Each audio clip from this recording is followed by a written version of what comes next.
50,000 के इनामी सहित 2 बदमाश पकड़े गए, 3 पिस्टल व 2 कारतूस बरामद। कार जब्त। हिस्ट्री शीटर को मारने के लिए कर रहे थे प्लानिंग। जोधपुर कमिश्नरेट की महामंदिर पुलिस ने अवैध हथियारों को लेकर बड़ी कार्रवाई की है। पुलिस ने उदयपुर के हिस्ट्री शीटर को उसके साथी के साथ गिरफ्तार किया है। इसमें एक बदमाश 50,000 रुपए का इनामी है। आरोपी एक हिस्ट्री शीटर की मर्डर की प्लानिंग कर रहे थे। आरोपियों के कब्जे से 3 पिस्टल, 2 कारतूस और एक क्रेटा कार भी जब्त की गई है। पुलिस अब उनसे हथियार को लेकर पूछताछ कर रही है। जोधपुर की पुलिस संगठित अपराधियों को चिन्हित करके कार्रवाई कर रही है।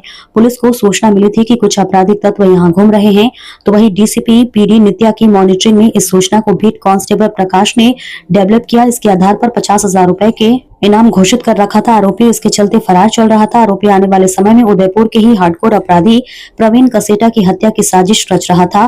प्रवीण अंबा माता थाने का हिस्ट्री शीटर है। आरोपी जोधपुर में किन किन जगहों पर रहा, इसकी जानकारी जुटाई जा रही है। आरोपी कुछ दिनों तक शमशान घाट में भी रहा था। इसके चलते उसकी गतिविधियां संदिग्ध लगी तो पुलिस ने उन पर निगरानी रखना शुरू किया। इसके आधार पर आरोपी को पकड़ा गया। पुलिस अब आरोपी के जोधपुर में संपर्कों को पुलिस खंगाल रही है। आरोपियों ने पुलिस पूछताछ में बताया कि वह शादी में शामिल होने के लिए आए हैं। आरोपियों ने पुलिस को बताया कि वो मध्य प्रदेश से हथियार खरीद कर लेकर आए थे।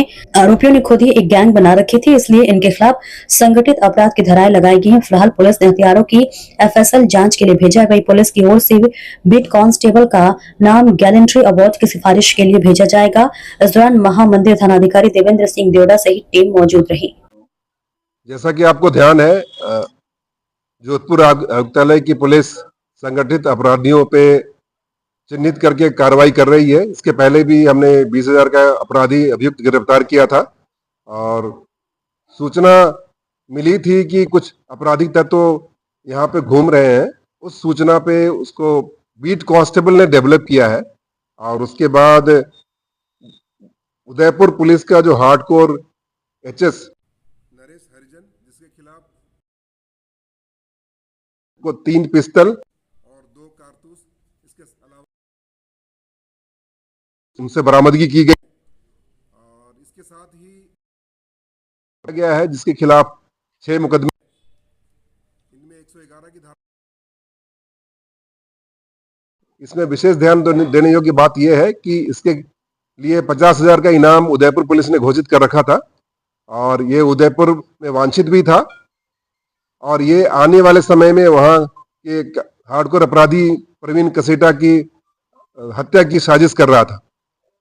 जहां तक जोधपुर का सवाल है, जो जहां पे ये रहा है उस संबंध में की जा रही है। आपके कुछ दिनों तक यहाँ पे शमशान घाट रह रहा था और तो उसको फॉलो किया गया और यहाँ तक हम पहुंचे। आपके पास कोई सवाल हो तो उसका सवाल। सर, अमन और ये दोनों है जो नरेश, ये क्या सुपारी किलर है, क्या है? नरेश का पहले हार्डकोर अपराधी रहा है और इसका क्रिमिनल बैकग्राउंड रहा है। ये मर्डर के मुकदमे में भी जेल जा चुका है और आने वाले समय में भी ऐसा कृत्य करने की पूरी संभावना थी, जो कि अपने पूछताछ में इसने बताया है। जहां तक अमन का सवाल है, अमन के खिलाफ भी 6 मुकदमे हैं और उसमें भी मारपीट के मुकदमे हैं। तो सारे तथ्यों का अन्वेषण कर रहे हैं और कड़ी से कड़ी मिला रहे हैं, परंतु अभी तक जोधपुर में इनके संपर्कों के संबंध में ऐसी कोई सूचना हमें प्राप्त नहीं हुई है। सर, जोधपुर इनका कहना है कि एमपी से हथियार लाए हैं। उस संबंध में अलग से डीसीपी ईस्ट है, उनके नेतृत्व में टीम का गठन किया जा रहा है और हम चाहेंगे कि लॉजिकल कंक्लूजन तक पहुंचे कि जहां से हथियार इनको प्राप्त हुए हैं वहां तक पहुंचे, वहां के लोग को हम लेकर के आ पाए। सर, किसी गैंग से जुड़े हुए हैं ये लोग? डेफिनेटली इनका खुद का ही गैंग है और जिनके खिलाफ ये कार्रवाई करना चाह रहे थे वो भी एक पर्टिकुलर गैंग के मेंबर हैं और हमने जो प्रकरण दर्ज किया है वो भी संगठित अपराध की धारा लगाई है कि गैंग के सदस्य रहने की धारा लगाई है। आने वाले समय में भी जो भी इस तरह के आपराधिक बैकग्राउंड के लोग हैं उनको चिन्हित करके उनके खिलाफ कार्रवाई की जाएगी, ये हमारी प्रतिबद्धता है। जोधपुर में कितने मुकदमे हैं इनके खिलाफ? जोधपुर में इनका प्रकरण नहीं है। सर, ये हथियार किस टाइप के पकड़े गए? 9mm पिस्टल टाइप है और मैं कह सकता हूँ ये पिस्टल है। जब एफएसएल जाएगी और सारी जांचें होंगी तभी तथ्य सामने आएंगे। हमने तो सीज कर लिए हैं और एफएसएल भेजेंगे। सर, ये सुपारी किलर आ सकते हैं। Thank you. आपने कहा सर कुछ दिन उन्होंने शमशान में डेरा डाला, तो जोधपुर में इन्होंने और कहाँ लोकेशन कई दिनों से, जैसे आप बता रहे थे रह रहे हैं, तो कहाँ ये लोकेशन? इनका कहना है कि कुछ विशेष स्थान पे गए, जो पर्यटक स्थान है वहाँ पे गए, उनको हम वेरीफाई कर रहे हैं और डेफिनेटली जहाँ जहाँ जिन जिन लोगों के संपर्क में रहे हैं, जिन जिन जगहों पे गए हैं, उसको 100% वेरीफाई करेंगे और कोई ऐसा तथ्य आएगा तो डेफिनेटली उनके खिलाफ भी कार्रवाई करेंगे। Thank you.